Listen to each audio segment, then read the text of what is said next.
Perşembe gününde çeşme başında gözüm bir ala göz.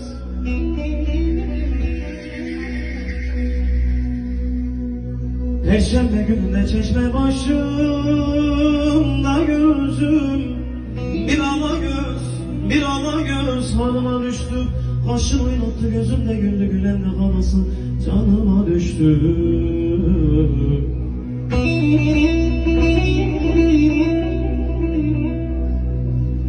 Eskiden her derde kalıyam,